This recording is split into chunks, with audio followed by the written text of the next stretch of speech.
এখন কফি নিয়ে এসেছি, বিস্কুট দিয়েও খাচ্ছিলাম।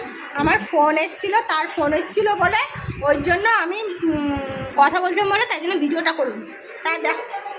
তার জন্য এই দেখো, এই যে কফি খাচ্ছে, এই দেখো একটুখানি আছে, আর এই যে বিস্কুট রয়েছে।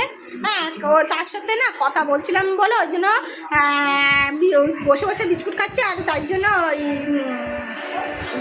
জন্য ওই সে বিস্কুট কম রয়েছে। দাঁড়াও, তোমাদের কফি আর এই যে 4টে বিস্কুট পড়ে আছে, আমি অনেকগুলি বিস্কুট খেয়ে নিয়েছি, দেখেছো। তার সাথে আমি 1.5 ঘন্টা ধরে ফোনে কথা বলেই যাচ্ছিলাম বলে তাই জন্য তোমাদের সেটা দেখাতে পারবো, ঠিক আছে। কফি করতে করতেই তখনই ফোনটা এসছে, মানে তখন করতে করতে কি তখনও করিনি, আমি কফিটাও বাসাইনি, তার ফোন এসেছিলো বলে তাই জন্য কথা বলছে না। 1.5 ঘন্টা ধরে এই ফোনটা রাখলো, অফিস থেকে বাড়ি দিকে যাচ্ছিলো, তাই জন্য আমি ফোনটা তোমাদের ভিডিওটা দেখাতে পারি। তাই যে এখন বসে বসে খাই, ঠিক আছে। চলো, টাটা।